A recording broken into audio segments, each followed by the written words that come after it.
Saludos amigos, bueno, estamos aquí en UN24, el canal streaming de Últimas Noticias, y tenemos un invitado muy especial y muy oportuno para la fecha, ya lo sabrán. Aquí tengo a mi izquierda, derecha para ustedes, a Monseñor Benito Adán Méndez Bracamonte. Bienvenido, Monseñor. Gracias, Eligio, por la invitación y gracias también a UN24 por esta oportunidad de poder, intercambiar y una conversación amena y familiar. Bueno, Monseñor, usted llega en el momento en que ya tenemos nuevo jefe de la Iglesia Católica Universal.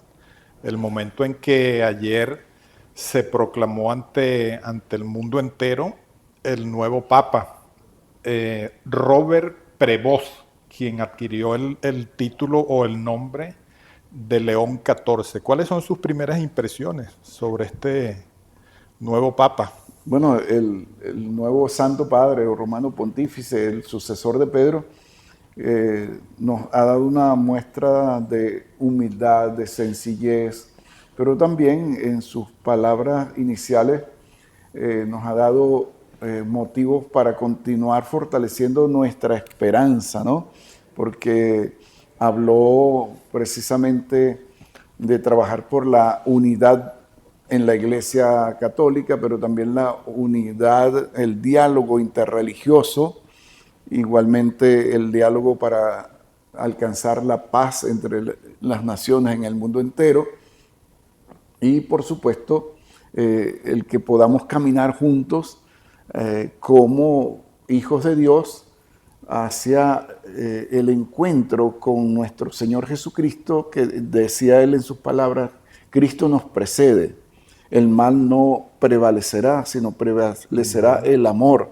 Me llamó mucho la atención esa palabra, En la esa expresión, el sí, mal no no prevalecerá prevalecerá. en la medida en que nosotros nos convirtamos en testigos del amor de Dios, en que nos convirtamos también en constructores, en edificadores de la paz y de puentes, porque él hablaba justamente que tenemos que tender puentes para el diálogo, para el encuentro y para, por supuesto, superar todas las diferencias que puedan existir en el mundo entre los líderes políticos, entre los gobernantes del mundo y también a nivel eclesial.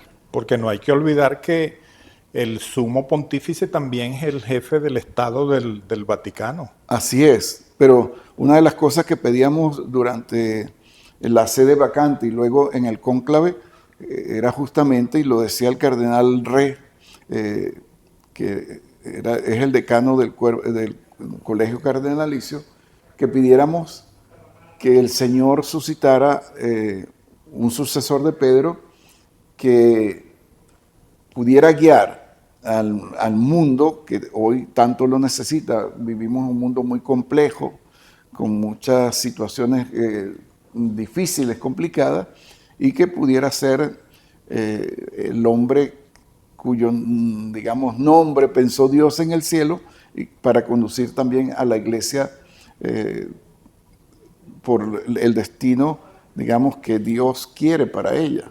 Digamos que el Papa proclamado ayer, electo ayer, se dice así, ¿no? Sí. Es un hombre enviado por Dios para este mundo con todas estas acechanzas que tiene, porque él habla de que el mal no prevalecerá, o sea, algo así como tengamos pendiente siempre eso ante estas circunstancias del mundo Sí, actual, ¿no? claro. Una de las cosas que también decía y que es fundamental es que Dios nos ama a todos, que Dios nos ama. Y algo muy significativo es que Él comienza sus palabras con las mismas de nuestro Señor Jesucristo el primer día de la resurrección, cuando se aparece a los apóstoles que estaban reunidos en una casa, encerrados por miedo a los judíos. Y Jesús se aparece y le dice: la paz esté con ustedes.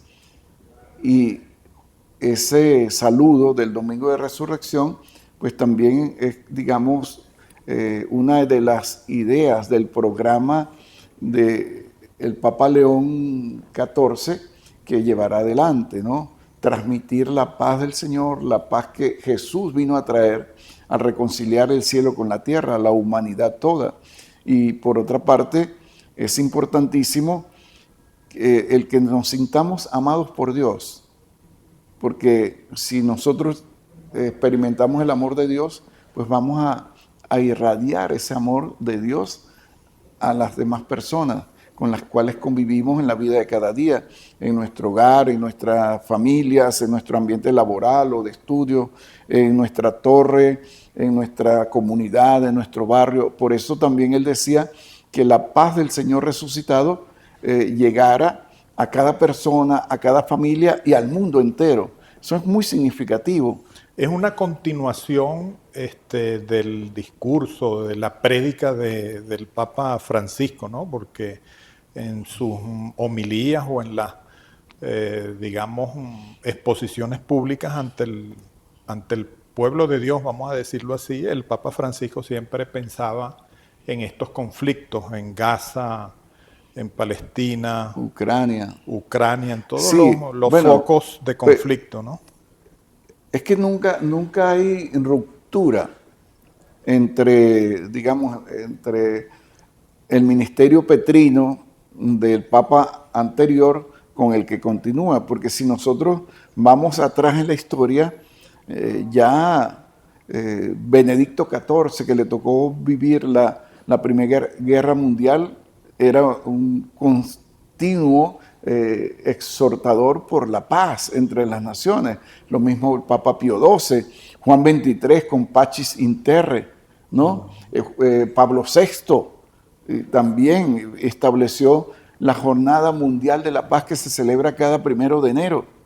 Y Juan Pablo II, Benedicto Peregrino de la Paz, ¿no? Es una continuidad en la búsqueda de la paz, en el encuentro, en la armonía, en la convivencia pacífica de todos los hombres y en todas las naciones. Ahora, fíjese, Monseñor, a nosotros los venezolanos nos toca muy de cerca la designación de este nuevo Papa, porque tiene un compromiso pendiente, vamos a decirlo así, porque en los últimos años de su vida el Papa Francisco firmó la canonización, ¿no? La santificación del doctor José Gregorio Hernández, paisano suyo. Después vamos a hablar del sentir trujillano. Claro. No se nos escapa ese punto. Entonces, los venezolanos estamos pendientes y nos preguntamos, ¿qué va a pasar ahora con la canonización de José Gregorio Hernández, ya firmada por el antecesor, por el Papa Francisco? ¿Qué viene ahora? ¿Eso se va a materializar? ¿No se va a materializar? Aclárenos eso. No, por supuesto que se va a materializar. Solo esperamos que el Papa León designe el día, la hora, ¿verdad? Como decimos, el día D y la hora H, en la cual se canonizará al doctor José Gregorio Hernández. Siempre se ha hablado desde el momento en que se conoció la noticia del decreto firmado por el Papa Francisco acerca de la aprobación de la canonización del beato doctor José Gregorio Hernández. Se ha pensado, y lo ha dicho el cardenal Porras, que ha seguido muy de cerca todo este proceso, pues que podría ser entre septiembre y octubre. Por lo general, los santos se hace la canonización el día de su fallecimiento, solo que José Gregorio fallece un 29 de junio y coincide con la solemnidad de los apóstoles Pedro y Pablo. Santos Pedro y Pablo. Entonces va a gozar, fíjense bien, va a gozar porque San Juan Bautista se celebra justamente el día de su nacimiento, el 24 de junio, que es una prerrogativa que no todos los santos tienen, y nuestro santo va a tener esa prerrogativa. Posiblemente sea con motivo de su nacimiento, porque por lo general se celebra el día del fallecimiento, porque en la teología de la Iglesia, el día que fallecemos es cuando nacemos a la vida eterna. Y cuando empieza el proceso, pues. Y comienza el proceso, pero se designa el día de la muerte porque es cuando damos el paso a la eternidad. Ahora, José Gregorio posiblemente su fiesta sea el día de su nacimiento, así como el de Juan Bautista. Va a estar allí al lado de Así el es. primer papa, ¿no? Así es, así con el favor de Dios, pues. Fíjese, estaremos. Monseñor, ahora que hablamos, estamos entrevistando a Monseñor Benito Adán Méndez Bracamonte, obispo militar, pero después nos va a explicar qué significa eso, pero no quiero perder el hilo de nuestro santo venezolano, José Gregorio Hernández. ¿Qué significa que un médico haya llegado a los altares? ¿Cuál es la traducción? ¿Qué vio la iglesia, además de los requisitos, vamos a decirlo así, de los requisitos formales? Pero ¿qué significa eso? Bueno, en primer lugar, te recuerdo, Eligio, y a todos los que siguen UN24, que el llamado a la santidad lo hizo nuestro Señor Jesucristo y es un llamado universal a todo bautizado, no solamente a los sacerdotes, a los obispos, a las religiosas, sino a todo bautizado. Todo bautizado está llamado a ser santo. Y José Gregorio, pues, entendió esto desde muy niño. Comenzó todo su proceso de crecimiento en la fe, de búsqueda de la santidad, de agradar a Dios, bueno, con toda su vida. Y por supuesto, ¿qué significa que un médico sea reconocido a sus virtudes, ¿verdad? Su santidad? Bueno, es un desafío para todos y cada uno de nosotros. Padre de familia, madre de familia, obrero, estudiante, médico, abogado, ingeniero, en cualquier profesión que tú hayas optado en la vida, también tienes que optar por buscar la santidad.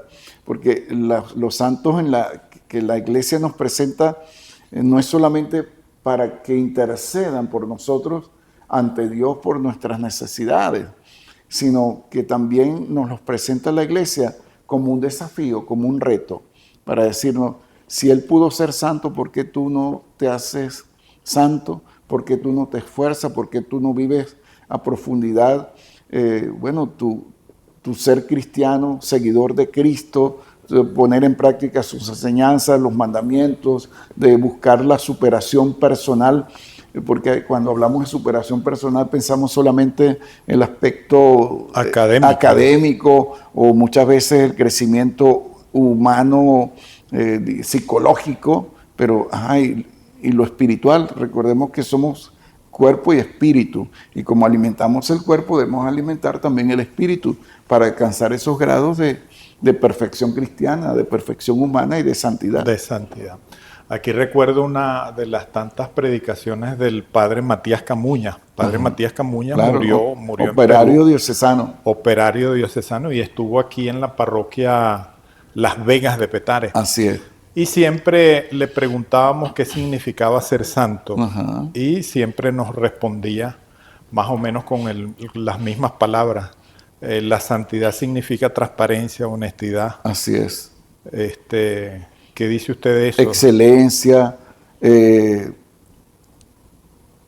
él lo traducía como transparencia y honestidad. Claro. Transparencia y honestidad delante de Dios, delante de ti mismo y delante de las personas, porque es la coherencia de vida.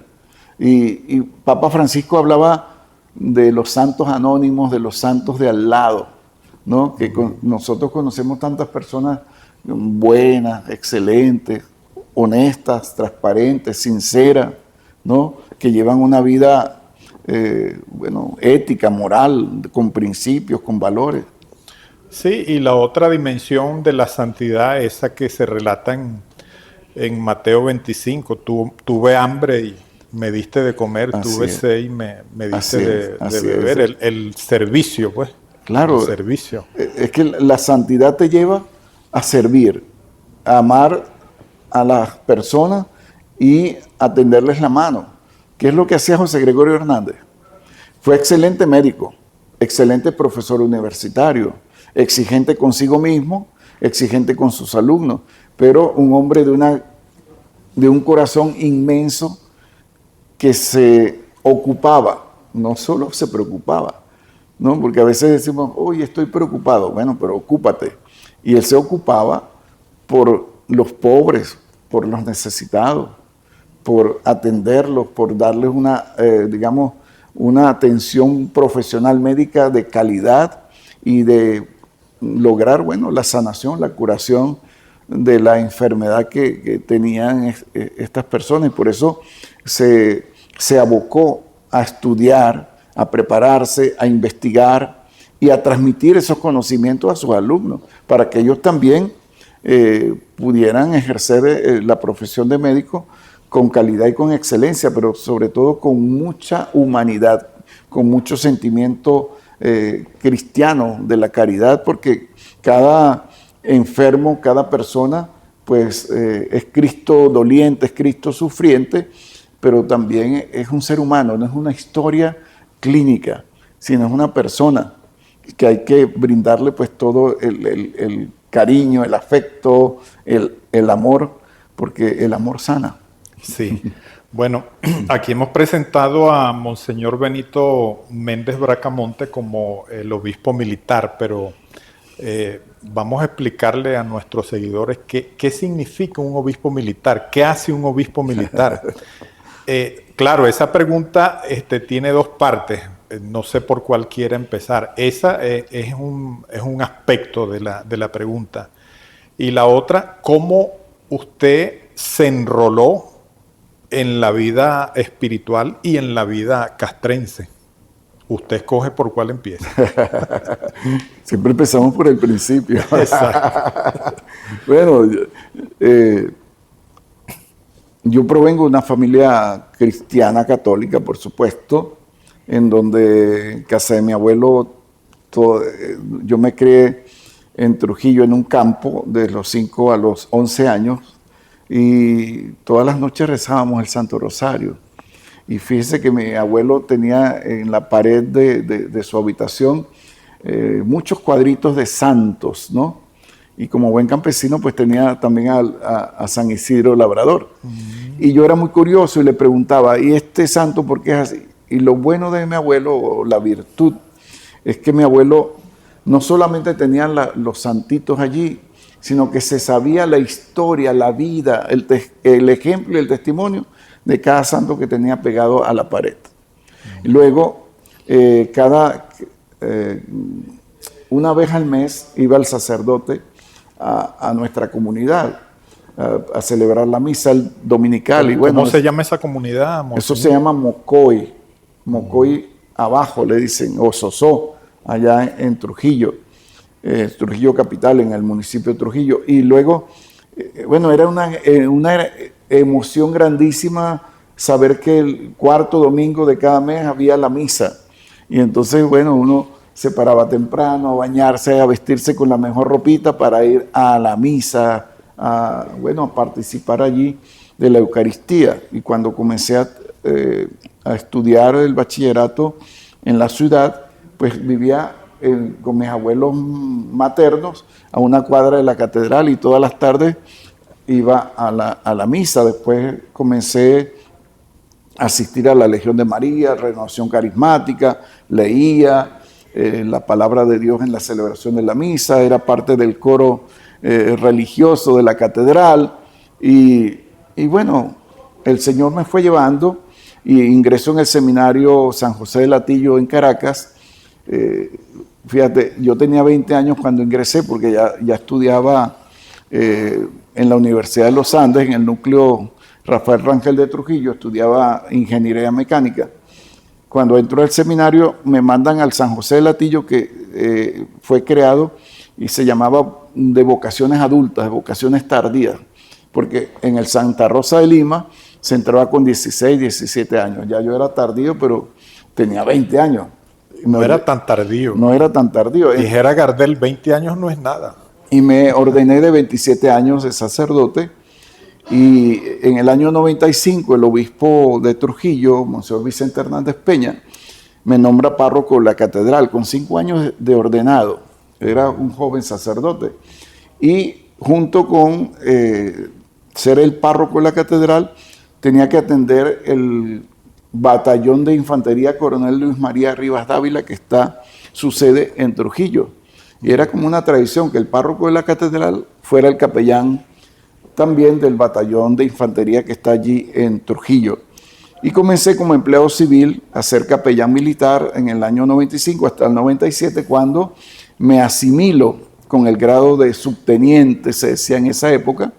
Y bueno, he hecho carrera militar, pero primero fui sacerdote, por supuesto. Primero sacerdote, me asimilo, como asimilan a los médicos, a los ingenieros, a los abogados, periodistas, distintas profesiones que necesita la Fuerza Armada. Se hace un curso de asimilación, se llama, ¿no? Donde te dan el componente militar para que tú puedas desenvolverte en la profesión que necesita la Fuerza Armada. Y siendo capellán en Trujillo, me visita el anterior obispo castrense de Venezuela, Monseñor José Hernán Sánchez Porras, y estaba recién nombrado en el 2001.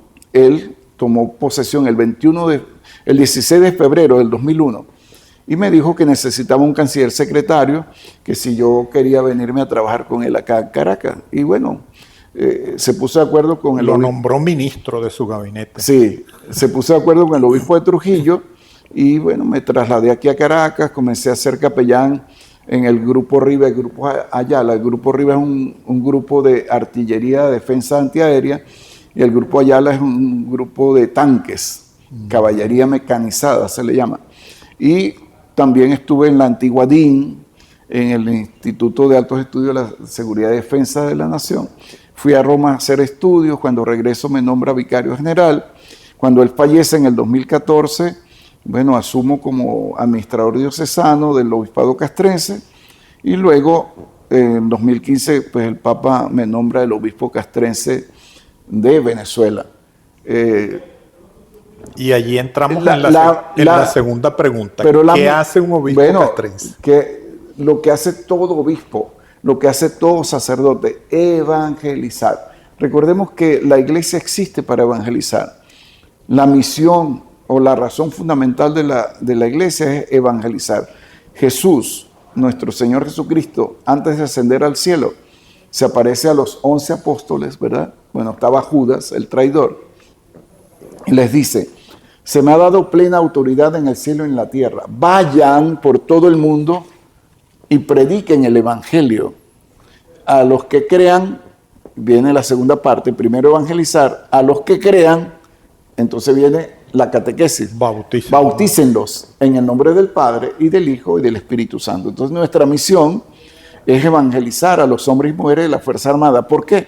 Porque nuestros hombres de la Fuerza Armada Nacional Bolivariana vienen de familias cristianas católicas, han sido bautizados, han hecho la comunión, la confirmación, se casan, se enferman, se meten en problemas también, ¿verdad?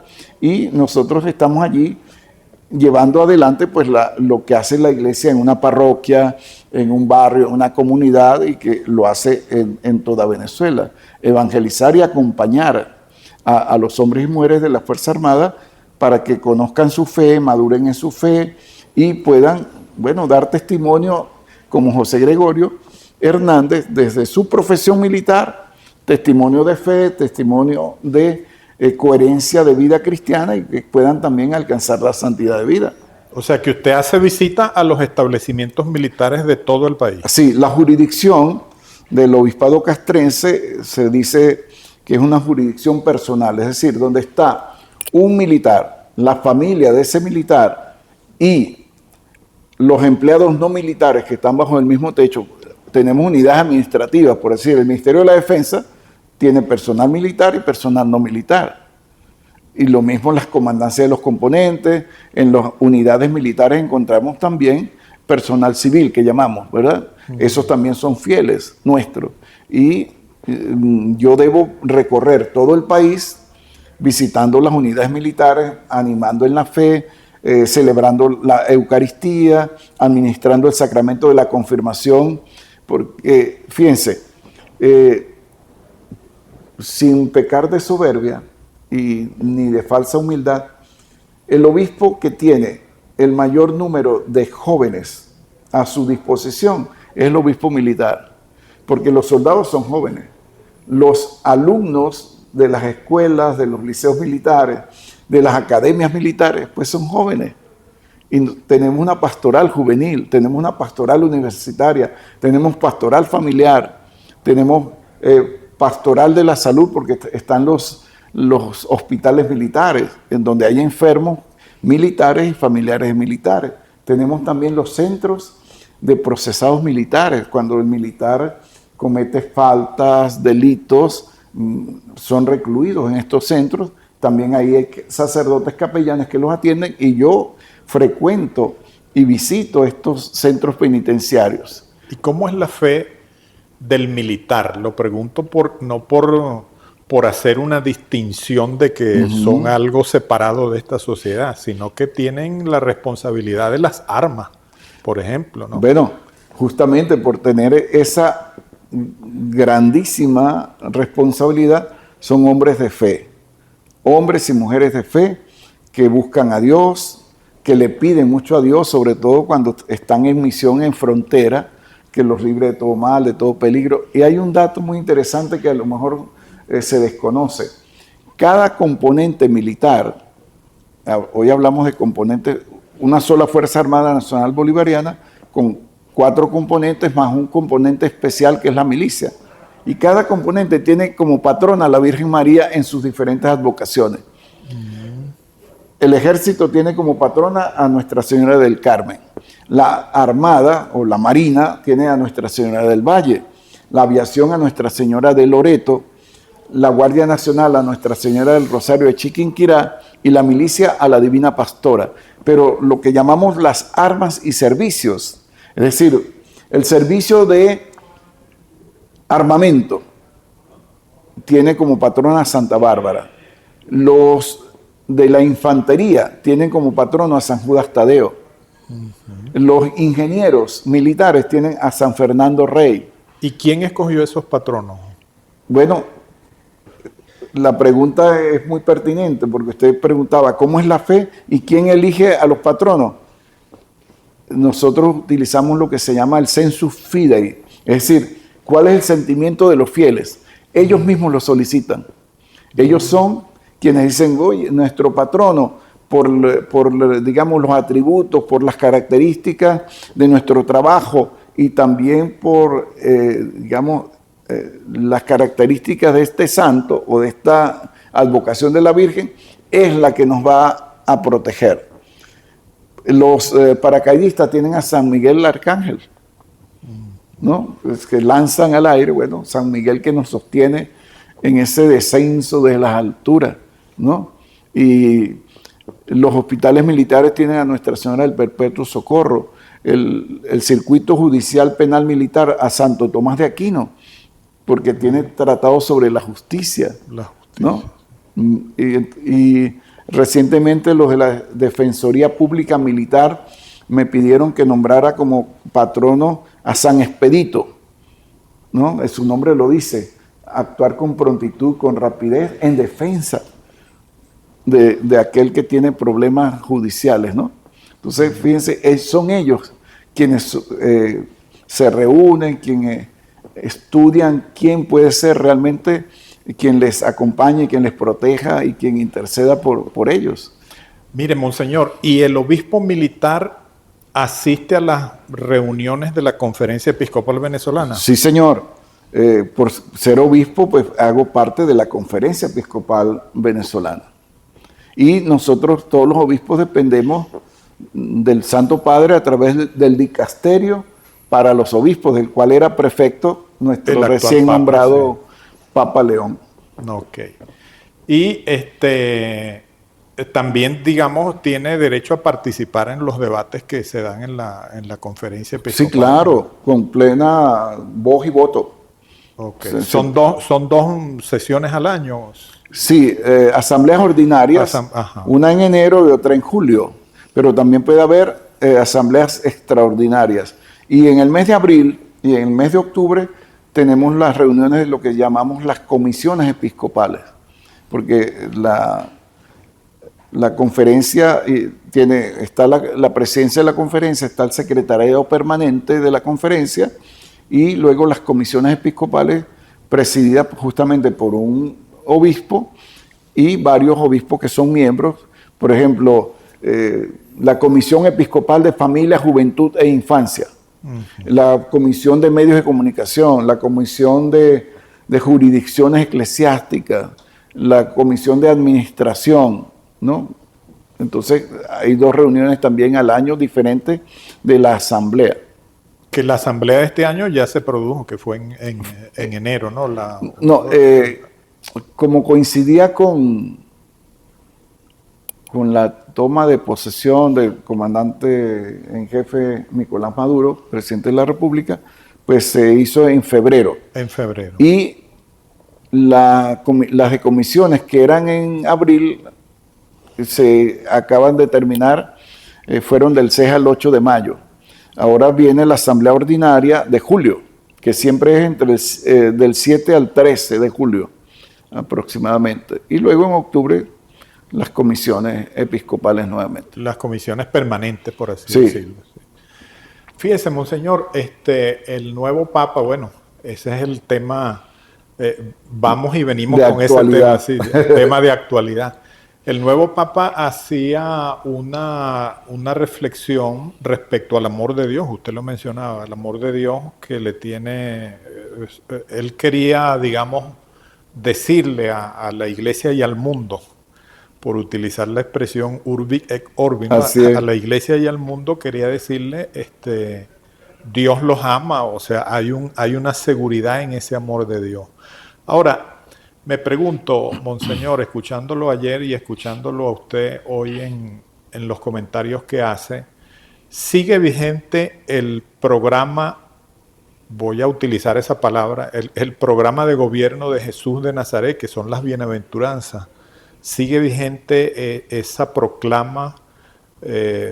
Todos recordamos el discurso de las bienaventuranzas, está relatado en los evangelios, especialmente la predilección que tiene Jesús para con los pobres. Bienaventurados los pobres porque de ellos es el reino de los cielos. ¿Sigue vigente ese concepto de Jesús, esas palabras para este mundo, que bien lo ha caracterizado usted y lo asomó ayer el Papa al decir el mal no prevalecerá? ¿Qué dice usted de la vigencia de las bienaventuranzas? Recordemos que la palabra de Dios es viva, es eficaz y siempre actual.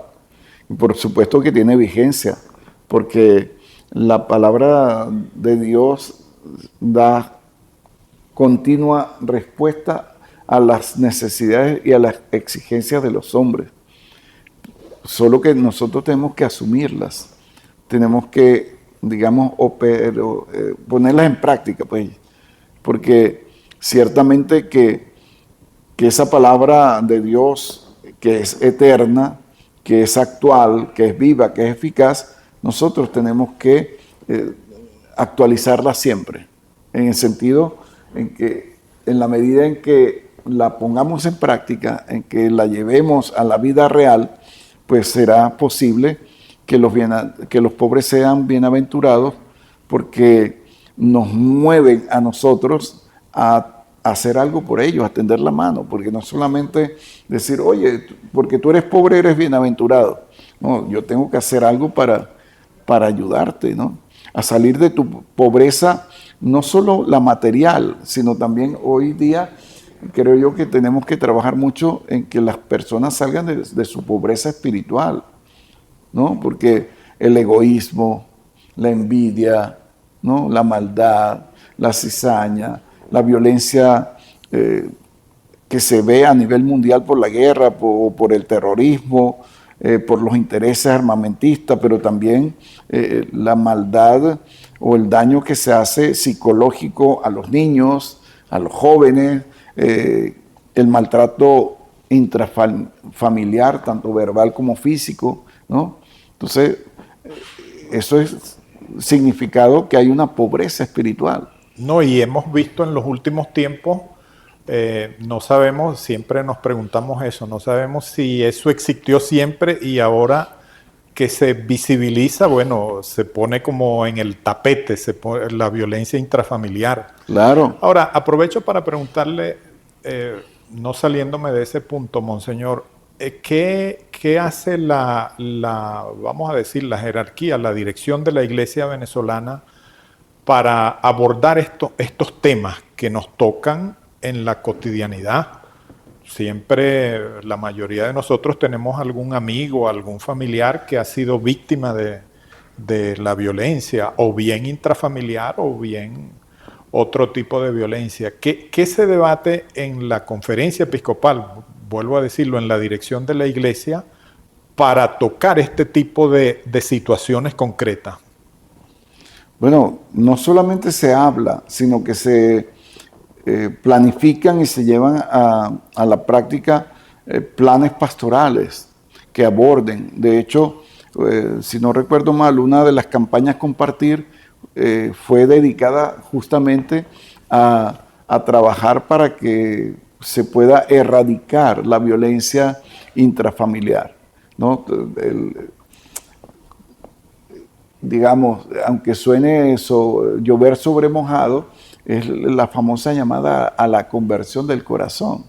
En la medida que tú te conviertes a Dios, te conviertes al hermano. Ves al otro no como un rival, como un adversario, como alguien a quien eliminar, sino lo ves como tu hermano, ¿no? Y ahí volvemos otra vez, el mandamiento de Jesús: ámense unos a otros como a ustedes mismos, ¿no? Entonces, se ha trabajado justamente en la educación desde los niños, en la catequesis de primera comunión, en la catequesis de confirmación, ¿no? Se habla de derechos humanos, de respeto a la dignidad de las personas, el ver al otro como el hermano, y sobre todo, bueno, que estamos inmersos en una familia, y no solamente la campaña Compartir, sino también el programa del abrazo en familia, que se hace en noviembre.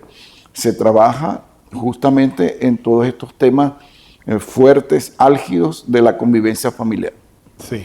Fíjese, Monseñor, me quedan 2 puntos por allí. Recuerden que tenemos pendiente el sentir trujillano, pero lo vamos a dejar por allí.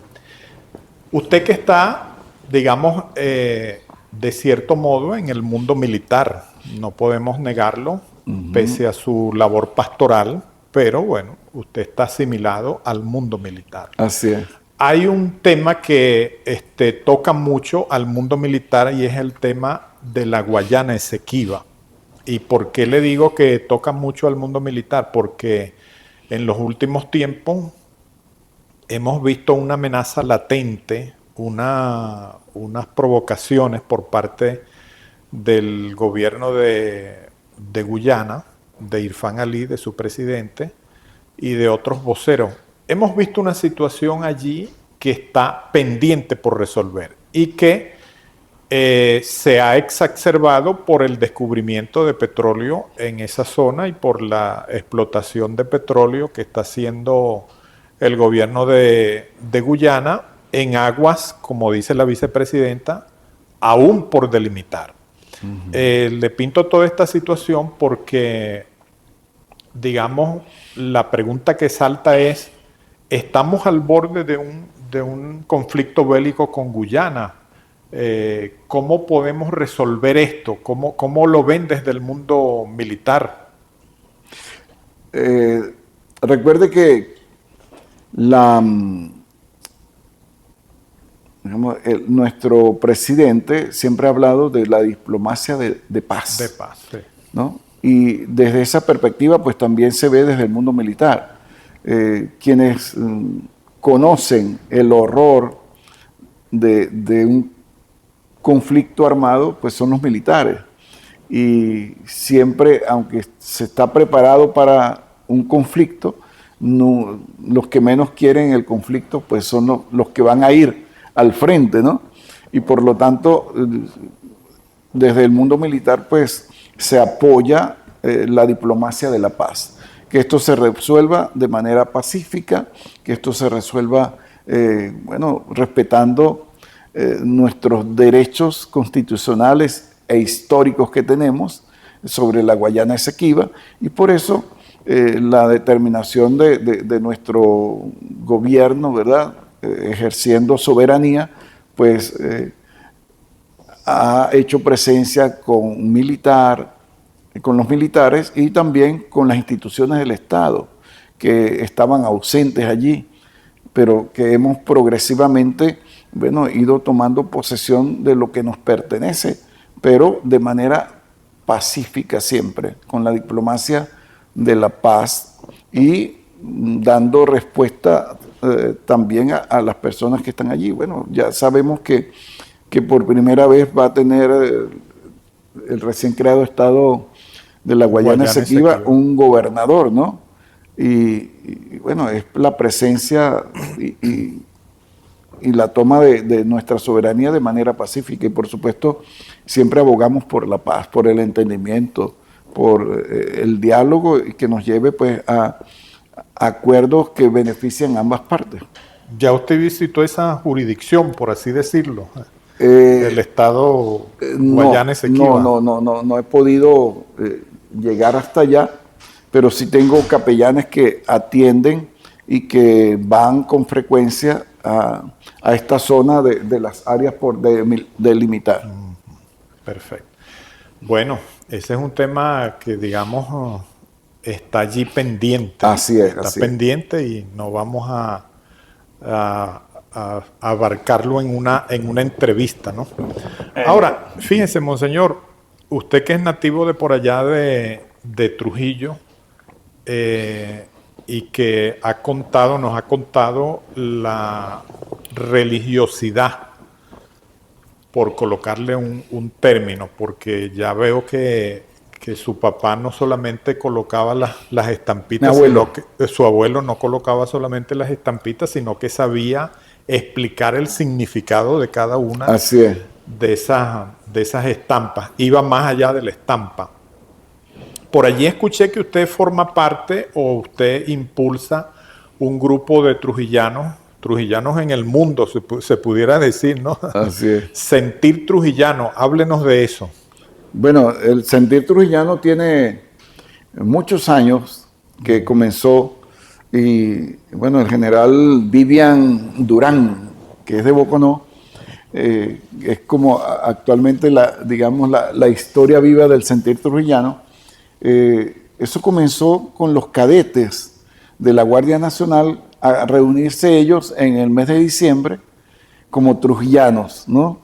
Y luego esto, digamos, en el transcurrir del tiempo involucró a las familias de esos cadetes y después comenzaron con los trujillanos que estaban aquí en Caracas ejerciendo diferentes profesiones, pero también trujillanos que han estado participando y colaborando en el gobierno nacional. Y después de la pandemia, pues, con el comandante Chávez comenzaron ellos también a hacer estas jornadas sociales por toda Venezuela. Por toda Venezuela. Por toda Venezuela, en realidad. Y luego vino, bueno, como la pandemia nos paralizó a todos, a todo el mundo realmente, pues también el sentir trujillano como que bajó un poquito su accionar. Ahora hemos retomado, pero con otras, digamos, otros objetivos, con otras características, porque no somos un movimiento político, somos un movimiento de trujillanos que amamos a nuestra tierra, que amamos a nuestra gente y que sabemos que muchos trujillanos vienen a Caracas a hacer diligencias de todo tipo y que a veces no saben a quién acudir para que los oriente, para que los acompañe, o dónde dejar la maletica o el bolso mientras va a hacer la diligencia, o si se bajó de un autobús que llega de Trujillo, de Boconó, de cualquier municipio de nuestro estado, llega a La Bandera o a algún otro terminal y quisieran como que darse una ducha y no tienen dónde hacerlo, ¿verdad? Entonces el sentir trujillano quiere ser como un instrumento canalizador en donde podamos ayudar a nuestros paisanos que vienen a decirle, mire, para ir al centro de la ciudad usted puede irse en el metro, lo toma en la estación, por decir, Sabana Grande y se baja en Capitolio. Usted puede tomar una camionetica, ¿verdad?, que va por Carmelitas y lo deja en el Ministerio de Relaciones Interiores, Justicia y Paz, o lo deja en el Ministerio Público, o lo deja en el Ministerio de Industria y Comercio, etcétera, depende de donde esté ubicado. Y también el Sentir Trujillano quiere dar a conocer nuestra gastronomía, nuestros pintores, nuestros poetas, nuestras bellezas naturales, el turismo, ¿no? El Monumento a la Paz, la Teta de Niquitao, la Quebrada de los Cedros en Boconó, por solo nombrar, bueno, pero también los pueblos pintorescos. El Monumento a la Paz es el que más se ha difundido, el que más se ha difundido, ciertamente. Bueno, el santuario del doctor José Gregorio Hernández en Inotú, ¿no? Usted estuvo en la inauguración del Monumento a la Paz, ¿no? Sí, como seminarista. Era seminarista en el año 83, estaba comenzando el seminario yo en realidad. Fue el presidente de Luis Herrera Camping, su esposa que era trujillana, o es trujillana, Betty Urdaneta de Herrera. Y bendijo el monumento el entonces arzobispo de Caracas, el cardenal José Alí Lebrún, junto con el obispo de Trujillo, Vicente Hernández Peña. Recuerda muy bien entonces ese acontecimiento, ¿no? Sí, fue un gran acontecimiento para nuestro estado Trujillo y que le ha dado, digamos, notoriedad a nivel nacional e internacional. Sí. Ahora tienen un trujillano en los altares. ¿Tienen pensado Sentir Trujillano ir para Roma para cuando se haga el acto? Bueno, de hecho, nosotros ya cuando conocimos la noticia de la firma del decreto de canonización, como Sentir Trujillano, celebramos una Eucaristía en la iglesia de Nuestra Señora de la Candelaria. Y no solo trujillanos, sino que invitamos a todo aquel que quisiera participar, y lo hicimos en la misa de la hora, pues, en que se celebra en la iglesia de la Candelaria, en la parroquia, que fue a las 5:30 de la tarde.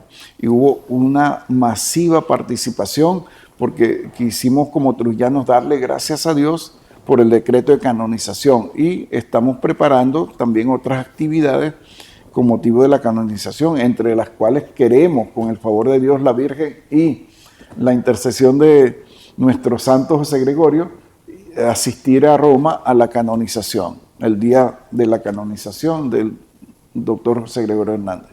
Que aún no hay fecha todavía. Todavía no hay fecha, pero pronto la tendremos. Sí.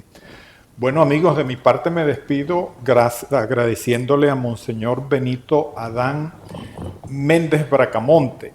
Y no quiero perder la ocasión para que Monseñor se despida dándonos una bendición. Por supuesto, Eligio. Nuevamente reitero el agradecimiento por invitarme a tu programa. Agradezco a UN24, el canal streaming de Últimas Noticias. Y bueno, así como el Papa León deseaba la paz para cualquier persona donde ella se encontrara, a las familias y al mundo entero, bueno, yo quisiera también despedirme impartiendo mi bendición episcopal a todos y a cada uno de ustedes, a sus familias, sobre sus trabajos, sus estudios, sus proyectos, sobre sus enfermos de manera especial, y también sobre los adultos mayores, sobre los niños que van creciendo, para que lo hagan a ejemplo de nuestro Señor Jesucristo en edad, en estatura y en gracia, y para que las familias vivan unidas en el amor, en la armonía, en la paz, en el entendimiento, en la reconciliación, en la concordia. Y que esta bendición, bueno, vaya acompañada también de la presencia maternal de la Virgen María, que los abraza y que es ejemplo para todas las familias, porque formó la familia de Nazaret, en donde nuestro Señor Jesucristo, pues, recibió la vida y fue creciendo y madurando, bueno, en la misión que tenía que realizar en favor de la redención de toda la humanidad. Así pues, que Dios les bendiga, les acompañe, les proteja y les libre de todo mal, de toda enfermedad, y les conceda mucho amor y mucha paz.